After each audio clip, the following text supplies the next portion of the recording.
Hey, thanks for joining me again. We're going to look at this random Vampirella crossover gallery. It's just a bunch of pinups of characters crossed over with Vampirella. I figured it would be a nice, kind of fun, simple book to look at. This video should be going up Monday, and if you're a consistent viewer of my channel, you know last Saturday I had my little Drunken Deadpool review, and I'm still a little bit recovery on that thing. Good times were had by all, but I don't think that shit will be happening again anytime soon. And then the video I put up after it, that went up today, I've actually got a couple of videos that I've put in and just have them, they're all loaded up and ready to go. And I've got them just ready to go in the case that I get stuck or backed up or something like that. I can just set it for release. And that's what that one yesterday was with the my old 24-hour comic book. So getting back to doing some more comic reviews, let's start off with something that everyone likes, like hot naked vampire girls, right? Double page cover by J. Scott Campbell. He never disappoints. That's a pretty good drawing. I mean, it's got all the things in it you want to see if it's a Vampirella drawing done by J. Scott Campbell, and there it is.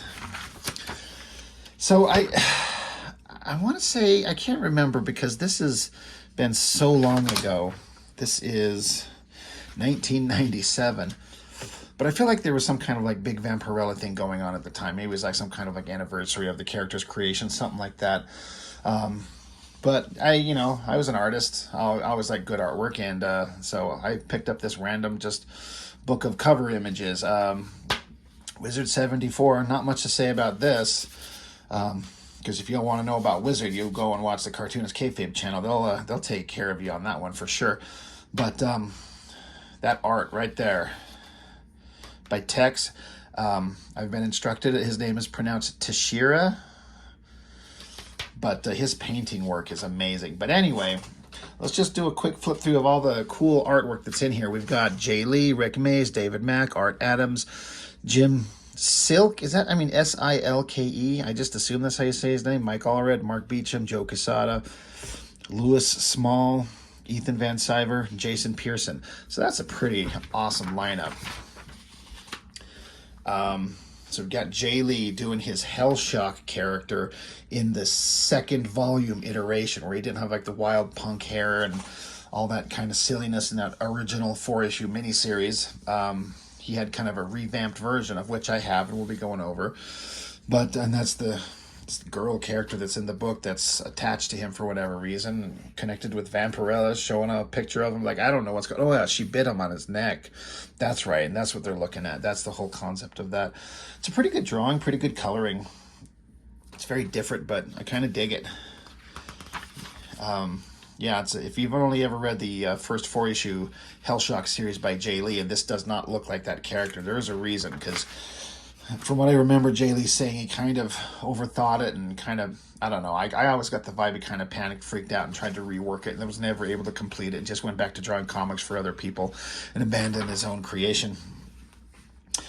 Rick Mays doing a pretty epic Savage Dragon with Vampirella there. He gets the size of the Savage Dragon correct, and he gets the fin correct. So that is awesome. I feel like Vampirella's head there looks kind of big, but yeah, that's fine. It's still a pretty damn good drawing. You'll always get some beautiful colors and drawings from David Mack. You got the kabuki thing going on here, but then Vampirella here. Like, it's an interesting concept, but it's like this is a painting that she's looking at, and Vampirella herself is in the painting. She's reaching out of it. She's got wings, but they're drawn on behind her. These watercolored statues behind her. It's just an amazingly beautiful piece of art. I wonder if he had some kind of like meaning behind it, or if he just throws up the work and just puts it out there and lets you just make it whatever you want it to be. But that's a pretty good piece of artwork. I like that one a lot. That might be my favorite in the whole book. Arthur Adams, again, never fails to disappoint. The most interesting things, or I'd say the least interesting thing about this one is the Vampirella. It's everything else that Arthur Adams does. And he's never been one to shy away from drawing hot girls, like, at all. But he didn't make that the focus of this one. So that's a lot of detail. That's a pretty good drawing. I really like this big stone ooga booga face in the background. That might be my favorite part of that one. So, again, Silk, Silke. It's really great artwork. There's some elements about it that's never been my favorite, and I can't quite determine what that is. I think it looks great. These two figures, like, they're all perfectly fine. They're all very attractive figures. I really do like this one, kind of doing the same pose that J. Scott Campbell's got her doing here. You got to have her on all fours. We got to have that arch and that booty in the air. I like his work, Jim Silk, but I don't love it. I don't know why. It's just kind of a preference thing, but it's a pretty damn good drawing.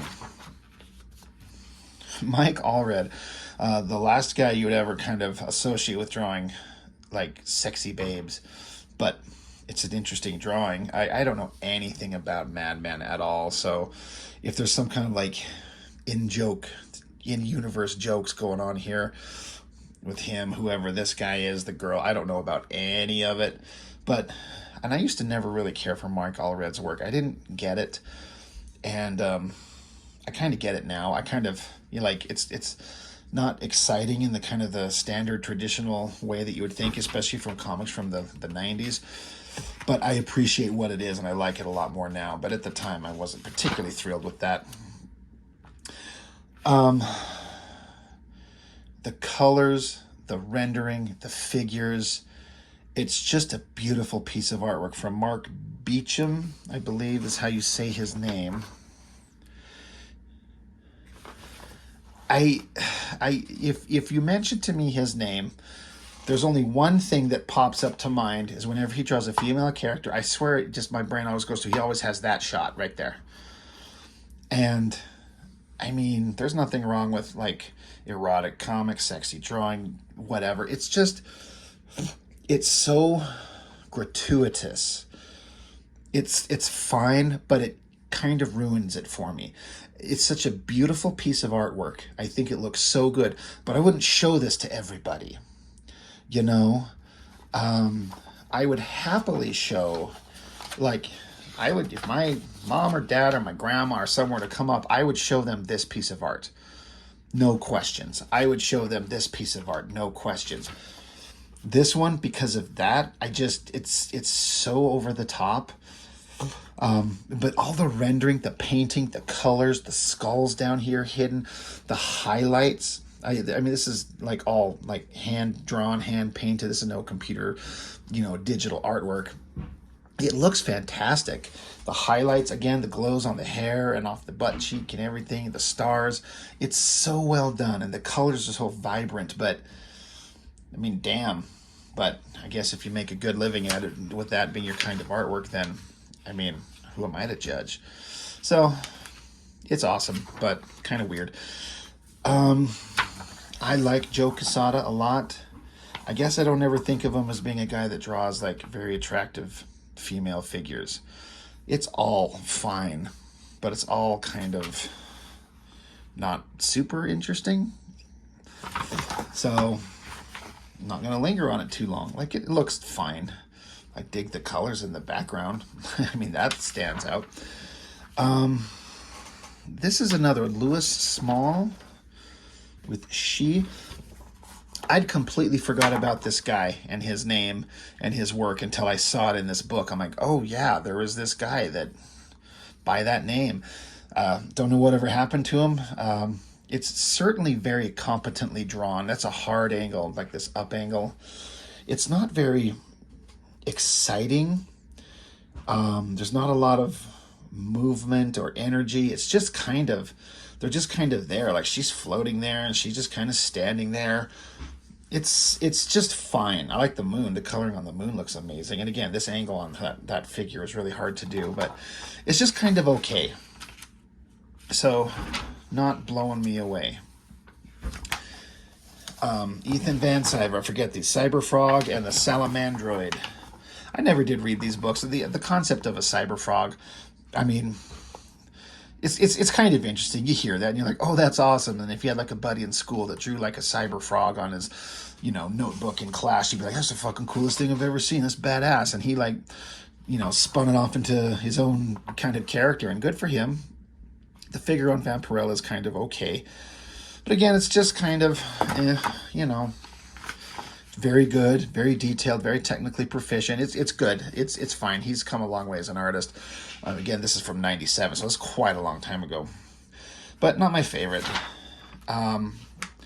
Jason Pearson, rest in peace, brother. He just had a really visceral and interesting way of doing his figures. I love the big giant guy here, and he's got these two blades in his hands, and he's swiped twice, and he's cut through the stone, like gravestone thing twice, chopped it once and twice, while Vampirella's diving out of the way. This girl here is shooting at her and hitting this thing there. When I was just talking about this drawing over here, where it's kind of stale and dull and no movement, no energy. Movement, energy. I love it. I never did get to read Body Bags. I never, ever saw it on the shelf anywhere. And it took me a long time to kind of come to appreciate Jason Pearson's work, which I really do now, and it really sucks that he's no longer with us. I was like, a year or two ago? He could do some wild figure work. Just the shading to give it these highlights going off her leg, and the way he draws the anatomy, this foreshortening of her leg, the thigh coming towards you, and then the knee.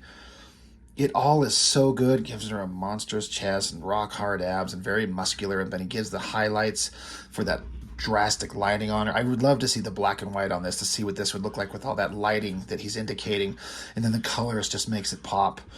It's really weird. It's very different, but it's really good.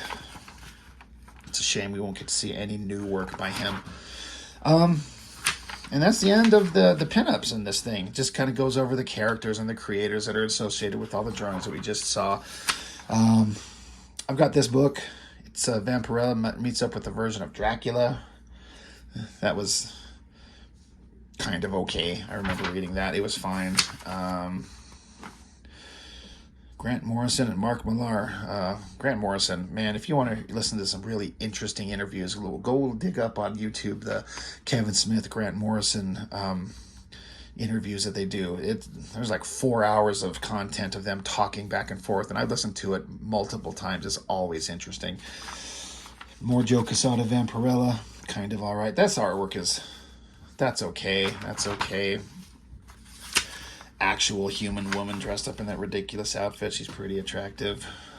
Pencil drawings. It looks like it's that same guy, that Lewis Small artist.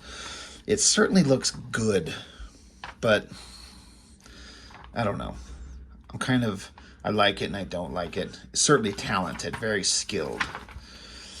Kabuki, more of that painted work by David Mack.